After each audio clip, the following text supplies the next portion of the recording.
তৈরি হন, প্রস্তুত হন।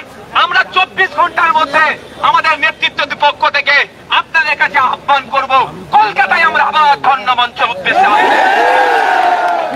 আসবেন তো নাকি? এটা ট্রেলার ছিল তো নাকি? আপনাদের জ্ঞাতার্থে জানিয়ে রাখি, আমরা গতকাল ধর্ণামঞ্চে শুরু করেছিলাম 27 তারিখ পর্যন্ত, কিন্তু গতকাল ধর্ণামঞ্চকে আটকানোর জন্য প্রশাসনের পক্ষ থেকে যে তৎপরতা দেখিয়েছিল, প্রশাসনের মধ্যে থাকা ব্যক্তি আমাকে প্রচণ্ড জোরে আঘাত করে, আমি বুকে অত্যন্ত চোট পাই।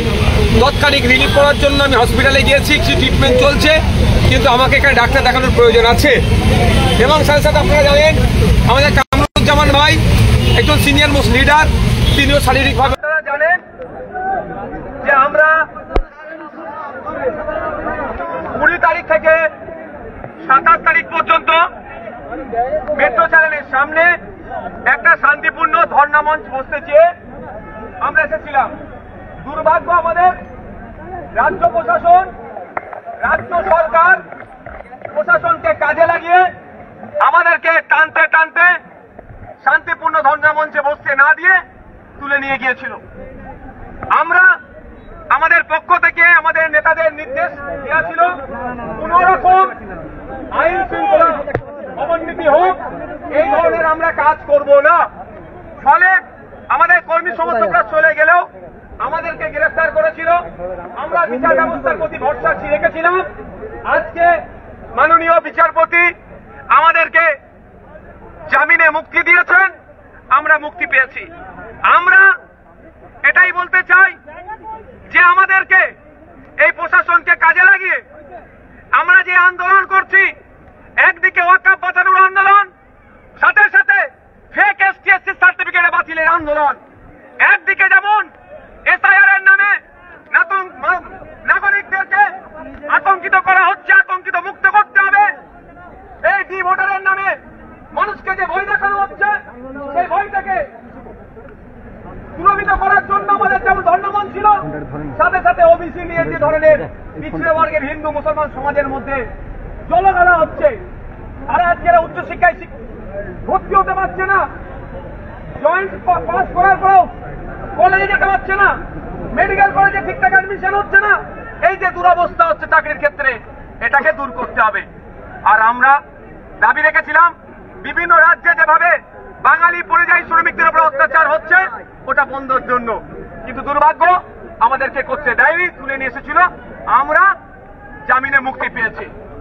আমি এখানে আমাদের লিডাররা ছোট্ট ছোট্ট গুটি কয়েক কথা বলবে, কারণ এখানে যে লিডাররা আছে তাদের ভক্তরা এখানে এসে উপস্থিত হয়েছে। লিডাররা যে বার্তা দেবে সেগুলো আমরা কি করব, আগামীর জন্য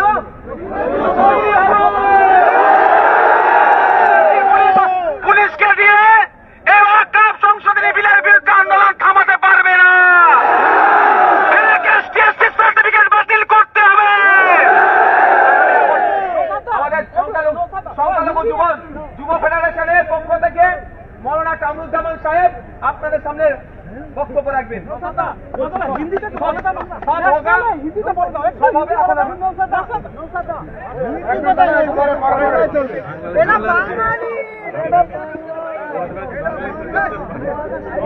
ভাই আপনাদেরকে বলেছেন আমরা কিন্তু কলকাতায় কোনো ঝামেলা করতে আসিনি, আমরা আইন ভাঙতেও আসিনি, আমরা কিন্তু কলকাতা পুলিশ কমিশনারকে গালি দেইনি।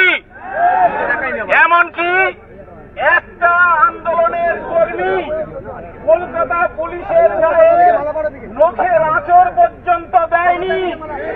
তারপরেও এই কলকাতা পুলিশ আমাদের শান্তিপূর্ণ আন্দোলন, আমরা রাস্তার এক পাশ ক্লিয়ার করে দিয়েছিলাম গাড়ি চালানোর জন্য, তারপরেও ধর্ণা আন্দোলন, অবস্থান আন্দোলনের মতো শান্তিপূর্ণ আন্দোলন ভাঙার জন্য শুধুমাত্র গ্রেফতার করেনি, আইনকে বুড়ো আঙুল দেখিয়ে তারা আমাদের 2 দিন ধরে জেল খাটিয়েছে, আমাদের কর্মীদের উপরে অত্যাচার করেছে।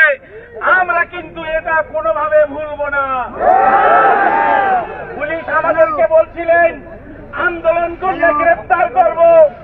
মুখ্যমন্ত্রী বলেছেন ওয়াকফ নিয়ে আন্দোলন করলে আমার থেকে বড় শত্রু আর কেউ হবে না। জেনে রাখবেন, শুধু গ্রেফতারের ভয় নয়, আমরা ফাঁসিতে ঝোলার ভয়ও কিন্তু করি। আমরা মাথা নত করা জাতি নই। লড়াইয়ের মধ্য দিয়ে, শান্তিপূর্ণ আন্দোলনের মধ্য দিয়ে তা বুঝিয়ে দেব ইনশাআল্লাহ।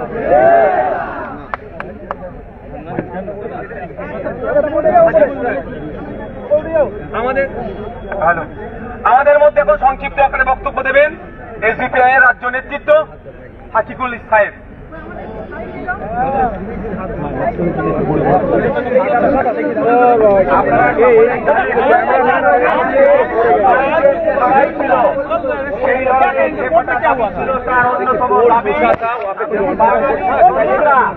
বাংলার বাইরে যে লাশ হয়ে ফিরছে, সেই লাশকে সহমর্মিতা জানিয়ে লাশের পরিবারের মানুষ আমরা তাদের জন্য কান্নাকাটি করব। কিন্তু कानून लेके हैं सेंट्रल गवर्नमेंट उसको हटाने के लिए एक सर्टिफिकेट बंगाल में जो बने हुए हैं उसको खारिज करने के लिए एसआईआर लेके जो अभी आदमी के अंदर, वोटर के अंदर जो मतलब जो भयंकर वातावरण करना चाहते हैं उसको खत्म करने के लिए जो माइग्रेंट लेबर है, हर स्टेट में हम लोग देखते हैं कि बंगाली जो माइग्रेंट लेबर है उनके ऊपर अत्याचार हो रहा है, उसको बंद करने के लिए हमारा प्रोटेस्ट था। लेकिन दूसरी बात है, ममता बनर्जी सरकार सबसे ज्यादा बीजेपी के खिलाफ है, करने नहीं दिए। आयन के सामने हम लोग ये हैं, हम लोग लड़ाई लड़ेंगे और सबके लिए लड़ेंगे। एसआईआर के नाम पे अगर कोई को डिवोटर करेंगे तो पास लेके जो डिवोटर करेगा उसके खिलाफ आइन लीगली लड़ाई लड़ेंगे।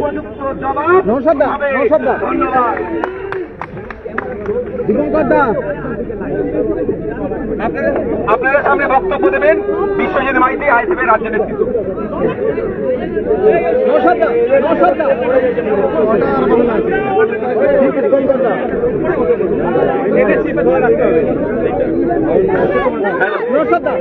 আমরা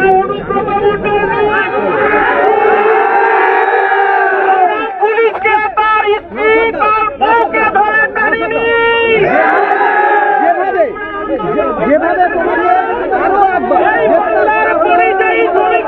ডকুমেন্টস দেখাতে পারলো কি বলবো, প্রতিহিংসা কোর্টে মুখ পুড়েছে, কোনো কাগজ দেখাতে পারেনি। আগামী দিনে আপনি আন্দোলন হবে, সার্টিফিকেট নিয়ে আন্দোলন হবে, আপনার এসআইআর নিয়ে আন্দোলন হবে, প্রয়োজনে একটা ন্যায়ের জন্য মমতা ব্যানার্জি কত পুলিশকে দিয়ে আমাদের আন্দোলন আটকাতে পারে আমরাও দেখবো। এতবার বারংবার তোমার আন্দোলনে পুলিশি দমন পীড়ন চলে যাচ্ছে, আটক করা হচ্ছে, কিন্তু প্রমাণ দেখাতে পারছে না কোর্ট থেকে, সেই জামিন হয়ে আমরা তো অনৈতিক কাজ করিনি, প্রমাণ কিভাবে পাবে? আমরা হিংসাকে অবলম্বন করি না, আমরা শান্তিপূর্ণভাবে গিয়েছিলাম। আগামী দিনে প্রতিহিংসা পরায়ণতা সরকারের এই রাজনীতি করবেন,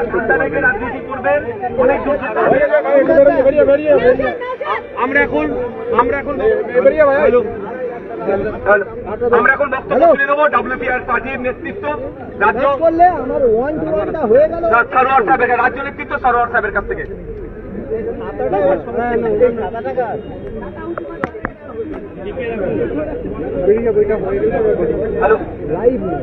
সংগ্রামী ভাই ও বোনেরা, আমরা পশ্চিমবঙ্গের প্রায় রাজনৈতিক অরাজনৈতিক সামাজিক সংগঠন নিয়ে কলকাতার ধর্মতলায় বিজেপির যে জনবিরোধী নীতি, তার যে ভুল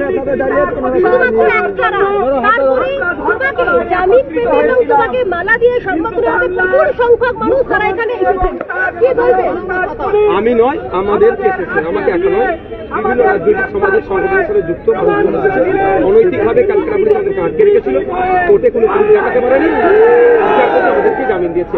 এইভাবে অনৈতিকভাবে আটকাতে পারবে না আমাদের আন্দোলনকে। আমরা ওয়াকফ মাসের মধ্যে যেমন আন্দোলন করছি, প্রকৃত এসসি সার্টিফিকেট পাই এলাকায় ফেক এসসিএসসিরা যাতে বাতিল হয় তার আন্দোলন করছি। এই এসআইআর নিয়ে যে আতঙ্কিত করতে চাইছে নাগরিক, সেটা বন্ধ করার জন্য আন্দোলন। ডিভোটার যাকে তাকে বানিয়ে দেবে এটা না হয় তার জন্য আন্দোলন। ওবিসি নিয়ে যে নাটক চলছে ওটা বন্ধ করার জন্য আমাদের আন্দোলন। পরিযায়ী শ্রমিকদের উপর যে অত্যাচার চলছে বিভিন্ন রাজ্যে সেটা যাতে দ্রুত বন্ধ হয় তার জন্য আন্দোলন। আন্দোলনটাও ছিল শান্তিপূর্ণ ধর্ণামঞ্চ, সেটাতেও রাজ্য সরকার আজকে আমাদের পারমিশন দিচ্ছে। পারমিশন তো আমরা চাইনি, আমাদেরকে আটকেছে। তবে এই পুলিশ দিয়ে আমাদেরকে জেল কাটিয়ে আমাদের আন্দোলনটা আটকাতে পারবে না। আগামী দিনে কলকাতার রাজপথে আমরা আবার ধর্ণামঞ্চ করবো, আমরা ধর্ণামঞ্চে বসবো। আমাদের অধিকার, নাগরিক অধিকার, সাংবিধানিক অধিকার আমরা বাস্তবায়ন করব। আপনি বলছেন যে আপনার বুকে পুলিশ আধিকারিক লাঠি মেরেছে, সেটা খতিয়ে দেখতে ডিসি সেন্ট্রাল বলেছে, আবার কি এগুলো শোনা হয়েছে? না, আমাকে পুলিশ আধিকারিক কেউ মারেনি সেটা বলতে পারবো না। এটা উনি সিভিল ড্রেসে ছিলেন, ওনার নেম প্লেট কিছু ছিল না। তবে আমি একটা কথা বলবো, আমি ক্যালকাটা পুলিশের উদ্দেশ্যে বলবো, সিপি স্যারের উদ্দেশ্যে, এরপর থেকে যদি আমার অন্তত কাছে সিভিল ড্রেসের কেসে কেউ যদি আমাকে টানাটানি করে আমার সিকিউরিটি বুঝিয়ে দেবে। আপনি আপনার নেম প্লেট দিয়ে পাঠাবেন, যে যে আমি আইন ভঙ্গ করি আইনের আমাকে দরকার অ্যারেস্ট করবেন। এই সিভিল ড্রেসে পাঠানো এটা নোংরামি হচ্ছে।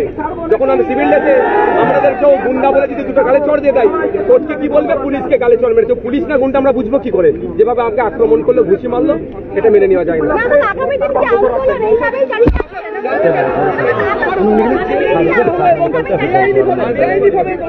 বেআইনি ভাবে আটকে রাখা হলো। সবাই ভালো আছে।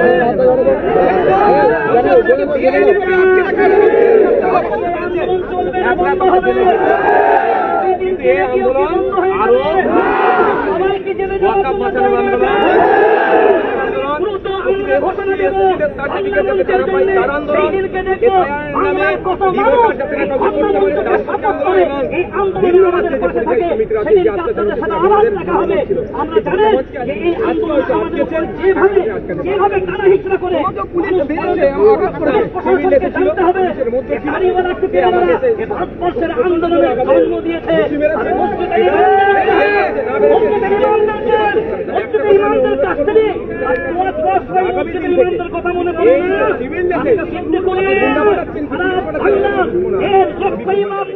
পাশে আছে।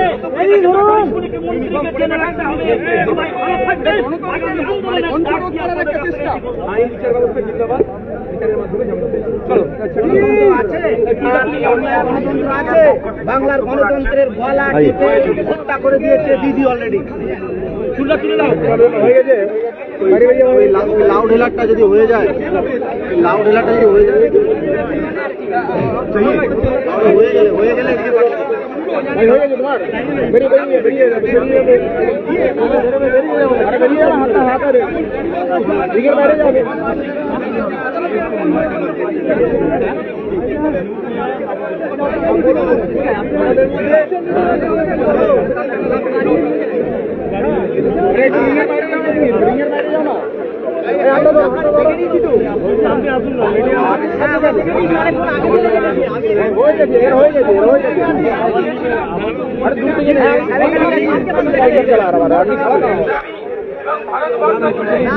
শ্রমিকদের উপরে অত্যাচার চলছে তার প্রতিবাদে কিন্তু বাংলার প্রশাসন, বাংলার মুখ্যমন্ত্রীর নির্দেশে যেভাবে আমাদেরকে শান্তিপূর্ণ ধর্ণামঞ্চে যেভাবে হাজরাতে টেনে টেনে ঢেলে হয়েছে তার জবাব বাংলার মানুষ দেবে তো।